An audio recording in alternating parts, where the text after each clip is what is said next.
सालों तक Vladimir Putin को विश्वास था कि यूक्रेन की सेना कभी भी इतनी ताकतवर नहीं होगी कि उसकी सेना को सच में चुनौती दे सके या उसके शासन को खतरा पहुंचा सके। यहाँ तक कि जब यूक्रेनी ड्रोन मोर्चे की पंक्तियों के ऊपर से उड़कर रूसी क्षेत्रों में पहुंचने लगे, तब भी राष्ट्रपति को इस बात का पूरा भरोसा था कि उनके देश के हारने की कोई संभावना नहीं है। रूस हमेशा ताकतवर रहेगा। यूक्रेन चाहे जितना भी मजबूत हो, उस पर एक अदृश्य सीमा रहेगी और वह युद्ध जीतने के लिए जरूरी गंभीर नुकसान नहीं पहुंचा सकेगा। पुतिन गलत साबित हुए। यूक्रेन ने इसे दिखा दिया। यूक्रेन ने उस शक्ति सीमा को तोड़कर सारी हदें पार कर दी है। उसने वो हासिल कर लिया है जिसे बहुत लोग असंभव मानते थे और आज युद्ध के मैदान में शक्ति और प्रदर्शन के नए शिखर पर पहुंच गया है।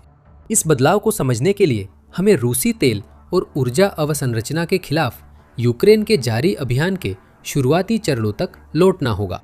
कीव वर्षों से तेल रिफाइनरियों और पाइपलाइनों को निशाना बना रहा है, लेकिन 2025 में इसने वाकई दांव बढ़ा दिया जब रूस की 38 प्रमुख रिफाइनरियों में से 21 को निशाना बनाया गया, जो पिछले साल की तुलना में सफल हमलों में 48% की वृद्धि दर्शाता है।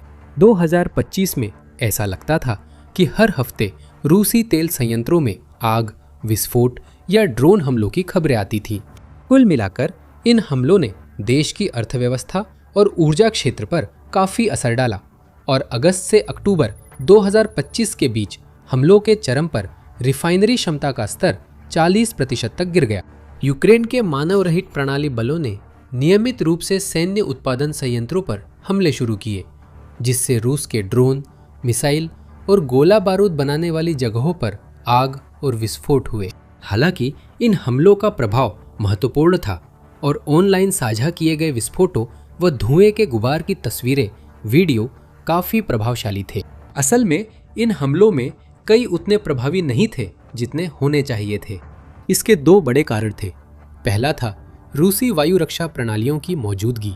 जैसे जैसे युद्ध बढ़ा, क्रेमलिन की रक्षा प्रणालियों की प्रभावशीलता पर सवाल उठे, लेकिन रूस के पास अभी भी अहम संसाधनों का बड़ा भंडार था, जैसे कि S-300, उससे भी आधुनिक S-400 टोर MM2, बुक M3 और पैंटसिर SM। रूसी कमांडरों को जैसे ही पता चला कि यूक्रेन उनकी ऊर्जा संरचना पर हमला कर रहा है, उन्होंने कई संसाधन रिफाइनरी और तेल टर्मिनलों जैसी अहम जगहों पर तैनात कर दिए ताकि कीव के अधिकांश ड्रोन और मिसाइलों को गिराया जा सके। कुछ यूक्रेनी ड्रोन लक्ष्य पर हमला करने में सफल रहे, लेकिन कई मार गिराए गए, जिससे यूक्रेन द्वारा विरोधी को पहुंचाया गया नुकसान सीमित रहा। दूसरी और शायद उससे भी बड़ी समस्या यह थी कि यूक्रेन की सेनाओं को हमलों के लिए साधारण और छोटे ड्रोन इस्तेमाल करने पड़ रहे थे। यहाँ तक कि अधिक उन्नत मॉडलों में भी केवल अपेक्षाकृत छोटे वारहेड ही ले जाए जा सकते थे, जिसका मतलब था कि अगर वे रूस की रक्षा प्रणाली को चकमा देकर अपने लक्ष्य तक पहुंच भी जाते, तब भी उनमें इतनी विस्फोटक शक्ति नहीं होती थी कि वे रिफाइनरियों को वास्तव में काम से बाहर कर सकें। इसी कारण कई बार ड्रोन हमलों से सुविधाएं थोड़े समय के लिए बंद हुईं, लेकिन जल्द ही फिर चालू हो गई। फिर भी नुकसान तो हुआ और इसका असर भी पड़ा, लेकिन यह इतना नहीं था कि वह उस तरह के संकट और पतन को जन्म दे सके जिसकी उम्मीद कीव की सेनाएं कर रही थीं। हालांकि 2026 में सब कुछ बदल गया, क्योंकि यूक्रेन ने उन दोनों समस्याओं के समाधान ढूंढ लिए थे। उसने रूस की वायु रक्षा प्रणालियों को व्यवस्थित रूप से नष्ट करना शुरू किया। रिपोर्टों के अनुसार जून 2025 से मार्च 2026 के बीच यूक्रेन ने दुश्मन की वायु रक्षा संरचनाओं पर लगभग 500 हमले किए और एंटी एक्सेस और एरियल डिनाइल संसाधनों पर 433 अन्य हमले किए। तब से यह रुझान जारी है। इस साल मार्च से मई के बीच सिर्फ क्रीमिया में 24 रडार सिस्टम नष्ट किए गए। अप्रैल में टोर, बुक, ओसा और पैंटसिर समेत 25 वायु रक्षा प्रणालियां नष्ट हुईं। रूस की बेहतरीन दर्जनों प्रणालियां जैसे S-400 भी नष्ट की जा चुकी है। और जैसे जैसे यूक्रेन दुश्मन के क्षेत्र पर अपने हमले तेज कर रहा है, क्रेमलिन के कमांडरों के पास इस्तेमाल करने के लिए संसाधनों की संख्या लगातार कम होती जा रही है। नतीजतन उन्हें यह चुनना पड़ रहा है कि वे किन कस्बों, शहरों और बुनियादी ढांचे को सुरक्षा के लिए प्राथमिकता देना चाहते हैं, जिससे बाकी पूरी तरह असुरक्षित रह जाते हैं। मॉस्को पर बड़े ड्रोन हमले के बाद रूस ने एस-300 और एस-400 रक्षा प्रणालियां राजधानी में तैनात की, जिससे अन्य क्षेत्रों की सुरक्षा कमजोर हुई। चर्चिल उपनाम वाले यूक्रेनी ड्रोन ऑपरेटर ने बताया कि जैसे जैसे अधिक प्रणालियां नष्ट हो रही है और अंधे क्षेत्र बढ़ रहे हैं, रूस अपनी बहुस्तरीय वायु रक्षा की अवधारणा खो रहा है। इसका सीधा नतीजा यह है कि अब यूक्रेन के लिए रूसी क्षेत्रों में उन जगहों तक पहुंचने के लिए साफ रास्ते ढूंढना काफी आसान हो गया है जिन्हें वह निशाना बनाना चाहता है। वह उन स्थानों की ओर ड्रोन के झुंड और मिसाइलों की बौछार भेज सकता है बिना इस चिंता के कि रास्ते में उन्हें गिरा दिया जाएगा। इसका मतलब है कि कीव की सेनाएं उन्हीं लक्ष्यों के खिलाफ बड़े और भारी हथियार तैनात करने में ज्यादा आत्मविश्वास महसूस कर सकती हैं, जो हमें 2026 में दूसरी बड़ी बदलाव की ओर ले जाता है, यानी बड़े वारहेड्स का इस्तेमाल। इससे पहले यूक्रेन आमतौर पर दसियों किलोग्राम वजन वाले वारहेड्स इस्तेमाल करता था। यूरो मैदान के अनुसार यह मात्रा तेल रिफाइनरियों और सैन्य संयंत्रों में मोटे स्टील अवरोधों और कंक्रीट दीवारों को भेदने के लिए पर्याप्त नहीं है, और अगर ड्रोन थोड़ा भी अपने लक्ष्य से चूक जाते तो वे असली नुकसान पहुंचाने में पूरी तरह नाकाम हो सकते थे। मूल रूप से वे किसी खास लक्ष्य को नुकसान पहुंचा सकते थे अगर वे सीधे उस पर वार करते, लेकिन इसके लिए सीधा हमला जरूरी था। कुछ फीट चूक जाने या दीवार के दूसरी तरफ लगने से बहुत कम नुकसान होता, मरम्मत जल्दी की जा सकती थी। साल 2025 भर यूक्रेनी विश्लेषकों ने महसूस किया कि कुछ बदलना जरूरी है। वे हल्के वारहेड्स का इस्तेमाल कर रहे थे ताकि उनके ड्रोन ज्यादा ईंधन ले जा सके और रूसी सीमा से काफी दूर तक जाकर लक्ष्यों को मार सके। लेकिन इस लाभ की भी एक कीमत थी। छोटे वारहेड्स उतने ताकतवर नहीं थे। शुक्र है इसका तैयार समाधान फायरपॉइंट FP2 ड्रोन के रूप में आया। शुरुआत में इसकी अधिकतम उड़ान समय 2.5 घंटे थी। संचालन रेंज 200 किलोमीटर या 125 मील तक थी और वारहेड का वजन 105 किलोग्राम या 230 पाउंड तक था। इस सिस्टम ने खेल ही बदल दिया। फायरपॉइंट ने तब से ऐसे बदलाव किए हैं जिससे FP2 अब 200 किलोग्राम या 440 पाउंड विस्फोटक को और भी ज़्यादा दूरी यानी 370 किलोमीटर या 230 मील तक ले जा सकता है। इनकी कीमत ज़्यादा है, लेकिन ये कीव पहले जिन साधारण मानव रहित हवाई वाहनों जैसे लुहती पर निर्भर था उनसे कहीं ज़्यादा प्रभावी है। FP2 ड्रोन के आने के बाद से रूसी बुनियादी ढांचे पर कई मध्यम और लंबी दूरी के हमलों में FP2 ड्रोन का इस्तेमाल हुआ है। इन्होंने तेल रिफाइनरी के अहम हिस्सों जैसे प्राइमरी डिस्टिलेशन यूनिट्स की दीवारों में छेद किए हैं। इन्होंने सैन्य संयंत्रों के पूरे भवन गिरा दिए हैं, जिससे रूस को साधारण और छोटे ड्रोन की तुलना में अधिक नुकसान और बड़ी कीमत चुकानी पड़ी है। वे अकेले नहीं हैं। यूक्रेन ने भी अब ऐसे भारी डीप स्ट्राइक हथियारों का उपयोग शुरू किया है जो लंबी मारक दूरी के साथ भारी वारहेड भी ले जा सकते हैं। उदाहरण के लिए बेहीमोथ ड्रोन एक उपयुक्त नाम वाला आसमान का दैत्य है जिसमें एक नहीं बल्कि 2 अलग अलग वारहेड लगे हैं। एक का वजन 40 किलोग्राम या 88 पाउंड है और दूसरे का वजन 35 किलोग्राम या 77 पाउंड है। एक वन वे अटैक ड्रोन के रूप में बेहीमोथ वारहेड्स नहीं गिराता। इसके बजाय टैंडम चार्ज वारहेड टारगेट की बाहरी सुरक्षा भेदकर फटता है और तुरंत बाद बड़ा थर्मोबैरिक वारहेड अंदर विस्फोट करता है, जिससे ज्यादा नुकसान होता है। ऐसे ड्रोन के साथ यूक्रेन अब सिर्फ रूसी फैक्ट्रियों और रिफाइनरियों की बाहरी दीवारों और खोल को नुकसान नहीं पहुंचा रहा है, ये उनकी सुरक्षा को पार कर रहा है और उन्हें अंदर से पूरी तरह नष्ट कर रहा है। ये जमीन पर बड़ा बदलाव ला रहा है। पहले जो हमले रूस के लिए मामूली परेशानी थे, अब असली आपदा बन रहे हैं। वे हमले जो पहले बहुत कम नुकसान पहुंचाते थे और जिन्हें ठीक करने में सिर्फ कुछ दिन लगते थे, अब उन सुविधाओं को हफ्तों या यहाँ तक कि महीनों तक बंद कर रहे हैं। कम से कम यूक्रेन के नज़रिए से बुरी खबर यह है कि ये भारी ड्रोन सिर्फ एक हद तक ही जा सकते हैं। उदाहरण के लिए बेहीमोथ की सीमा सिर्फ 300 किलोमीटर या 185 मील तक ही है। इसका मतलब है कि ये ड्रोन पूरी तरह से मिडिल रेंज श्रेणी में आते हैं। लेकिन अगर यूक्रेन बहुत दूर के टारगेट्स को मारना चाहे तो सौभाग्य से इसके पास इसका भी जवाब है। लेकिन उससे पहले आप देख रहे हैं द मिलिट्री शो। अगर आपने सब्सक्राइब नहीं किया तो अब करें। कई सालों तक यूक्रेन के लिए रूस के सैकड़ों मील अंदर मौजूद टारगेट्स को मारने का एकमात्र व्यवहारिक तरीका लंबी दूरी के ड्रोन ही थे। उसके पास इतनी दूरी तक मार करने वाले मिसाइल नहीं थे, सिर्फ छोटे ड्रोन थे जो कुछ दर्जन पाउंड विस्फोटक ले जा सकते थे। कई ड्रोन रूसी रक्षा प्रणाली ने मार गिराए, लेकिन कुछ अपने टारगेट तक पहुंचे। हालांकि पहले बताए कारणों से वे स्थायी नुकसान नहीं पहुंचा सके। एक बार फिर यूक्रेनी विश्लेषकों ने इस समस्या की पहचान की और इसे ठीक करने का तरीका खोजने में जुट गए। और ऐसी समस्या को ठीक करने के लिए जवाब काफी सीधा है। आपको ऐसे हथियारों की जरूरत है जो लंबी दूरी तक तेज गति से जा सके और पहले से मौजूद विकल्पों की तुलना में कहीं बड़ा पेलोड ले जा सके। संक्षेप में कहें तो आपको क्रूज मिसाइलों की जरूरत है।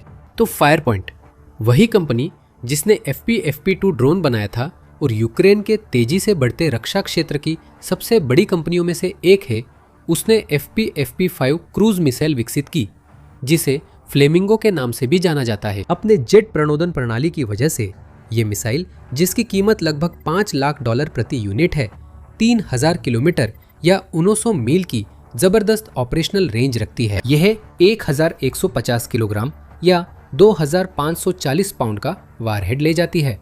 अगस्त 2025 में पेश होने के बाद फायर पॉइंट के डेवलपर्स को इसकी स्वायत्त जड़त्वीय नेविगेशन प्रणाली को दुरुस्त करने में समय लगा, जिससे ये मिसाइल अपने लक्ष्यों को भरोसेमंद तरीके से मार सके।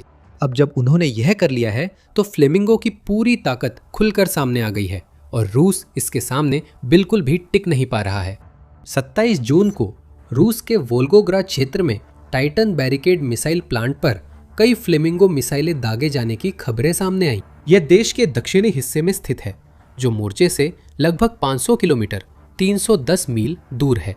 वीडियो फुटेज में इन विशालकाय मिसाइलों में से 2 की साफ साफ आकृति दिखाई दी, जो उस प्लांट से टकरा रही थी, जो बैलिस्टिक मिसाइलों के लिए मोबाइल लॉन्चर और तोपखाने प्रणालियों का निर्माण करता है। यह फ्लेमिंगो मिसाइल से सफल हमलों की श्रृंखला का ताज़ा हमला था। 10 जून को 5 फ्लेमिंगो मिसाइलें चेबोक्सारी के vernier progress defence electronics plant की ओर भेजी गई, जो पश्चिमी रूस में मोर्चे से 900 किलोमीटर या 560 मील दूर है। उनमें से 2 मिसाइलें सुरक्षा व्यवस्था को चकमा देकर फैक्ट्री की एंटी ड्रोन सुरक्षा को पार कर गई और टकराने पर जबरदस्त विस्फोटक नुकसान और बाद में आग से भारी नुकसान पहुंचाया। बमों के मामले में भी कीव ने काफी बड़ी प्रगति की है। पहले उसे पश्चिमी आपूर्ति पर निर्भर रहना पड़ता था, जो अक्सर सीमित मात्रा में ही उपलब्ध होती थी, और उन पर कई ऐसी पाबंदियां भी होती थी जिन पर यूक्रेन का कोई नियंत्रण नहीं था।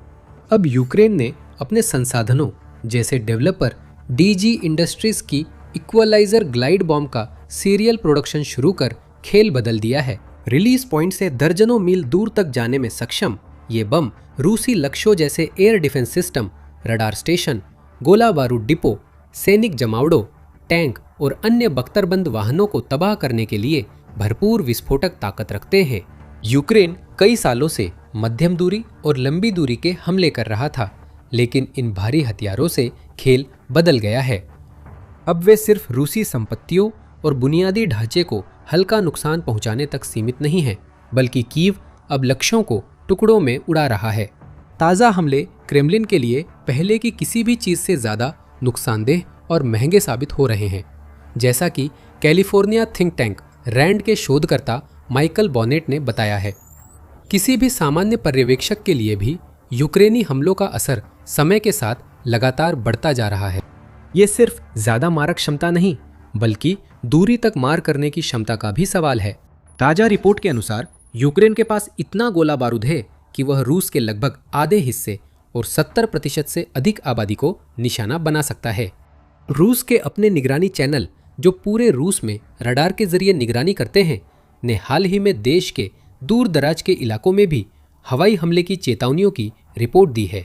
ये वोल्गा फेडरल डिस्ट्रिक्ट के 5 क्षेत्र हैं, जो मॉस्को के दक्षिण पूर्व में हैं। अस्त्राखान क्षेत्र, जो यूक्रेन से लगभग 900 किलोमीटर यानी 560 मील दूर है, और उत्तरी काकेशस क्षेत्र के कुछ हिस्से, जिनमें से कुछ इलाके यूक्रेन से करीब 1200 किलोमीटर या 750 मील दूर है।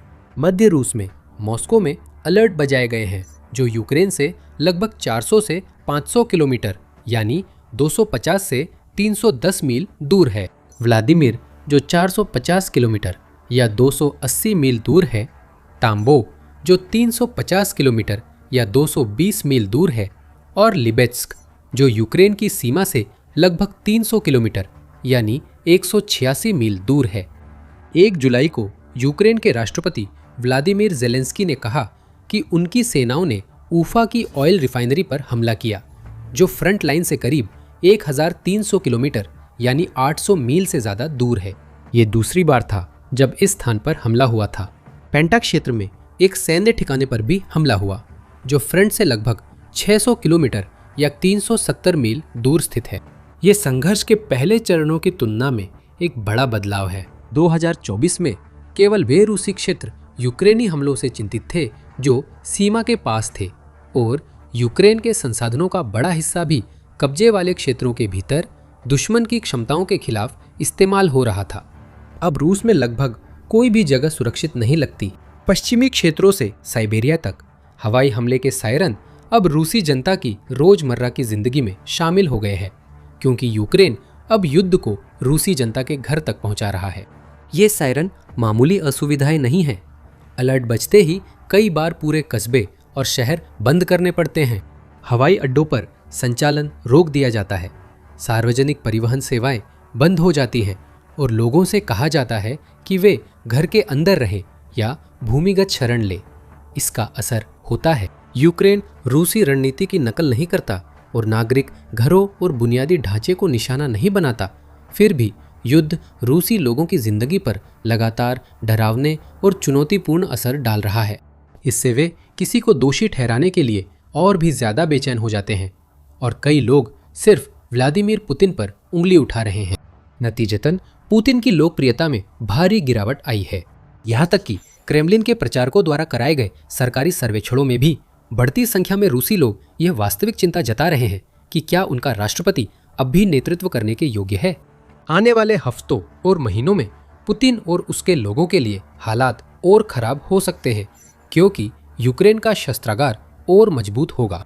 हालिया रिपोर्टों के अनुसार यूक्रेन ने पहली बार अपनी बनाई लंबी दूरी की बैलिस्टिक मिसाइल दागी हो सकती है। ये खबर रूस के रक्षा मंत्रालय के डेटा पर आधारित है। एक रिपोर्ट के अनुसार क्रेमलिन रक्षा मंत्रालय ने कहा कि 24 घंटे में उसकी वायु रक्षा प्रणाली ने 600 से ज्यादा ड्रोन, 7 हवाई बम और जिसे उसने लंबी दूरी की ऑपरेशनल टेक्टिकल मिसाइल बताया, उसे रोक लिया। मॉस्को ने नहीं बताया कि किस तरह की मिसाइल थी और यूक्रेन ने भी अब तक कोई आधिकारिक बयान नहीं दिया है। हमें पता है कि fire point FP-9 ballistic missile पर काम कर रहा है और हाल ही में उसने बताया कि यह उड़ान परीक्षण के करीब है। कंपनी के प्रमुख डिजाइनर डेनिस स्टिलेमैन ने कहा कि परीक्षण गर्मियों या शुरुआती पतझड़ में शुरू होंगे। संभव है कि FP-9 का परीक्षण शुरू हो चुका हो और इसे रूसी लक्ष्यों पर दागा गया हो। अगर ऐसा है तो यह कीव के शस्त्रागार में बड़ा इजाफा है। FP-9 को विशेष रूप से रूस के क्षेत्रों के अंदर गहराई में स्थित लक्ष्यों को नष्ट करने के इरादे से डिजाइन किया गया था। यह अनुमानित 855 किलोमीटर या 530 मील की परिचालन रेंज का दावा करता है। ये 2200 मीटर प्रति सेकंड यानी 7220 फीट प्रति सेकंड तक की अद्भुत गति प्राप्त कर सकता है और यह 800 किलोग्राम या 1760 पाउंड तक का भारी वारहेड ले जाता है। हमने कीव के रक्षा क्षेत्र को विश्व स्तरीय ड्रोन और क्रूज मिसाइलें बनाते देखा है। बैलिस्टिक मिसाइल इस पहेली का अंतिम हिस्सा है। अगर FP-9 पहले से चालू है तो ब्लूमबर्ग के मुताबिक कहना मुश्किल है कि यूक्रेन इससे कितना नुकसान कर सकता है। अगर इसकी पुष्टि होती है तो बैलिस्टिक मिसाइल का प्रक्षेपण कीव के प्रयासों में एक नया कदम होगा, जिसमें वह अपने देश में बने लंबी दूरी तक मार करने वाले हथियारों की क्षमता को ड्रोन और क्रूज जैसी प्रणालियों से आगे बढ़ा रहा है। भले ही ये रिपोर्टें गलत साबित हों और FP-9 अभी तैनात होने के लिए पूरी तरह तैयार न हो, लेकिन यह सिर्फ समय की बात है जब हम देखेंगे कि यह मिसाइल रूसी बुनियादी ढांचे को आसमान में उड़ा रही है। जब भारी ड्रोन, नई ग्लाइड बम और फ्लेमिंगो क्रूज मिसाइलों के साथ मिलाया जाता है तो यूक्रेन अपने इतिहास के किसी भी अन्य समय की तुलना में अधिक ताकतवर हो गया है, जिससे रूस के सामने समस्याओं का ऐसा सैलाब आ गया है जिसे वो हल नहीं कर सकता। जाने कैसे ये समस्याएं पुतिन की मेज पर जमा हो रही हैं और उन्हें गहरे संकट में डाल रही हैं। इस वीडियो को देखें। इस वीडियो में देखें कैसे मॉस्को के व्यवसाय, निवेशक और अभिजात वर्ग अब हार मानने लगे हैं, ये मानते हुए कि युद्ध नहीं जीता जा सकता और पुतिन से इसे खत्म करने की अपील कर रहे हैं। अधिक शानदार कंटेंट के लिए द मिलिट्री शो सब्सक्राइब करें।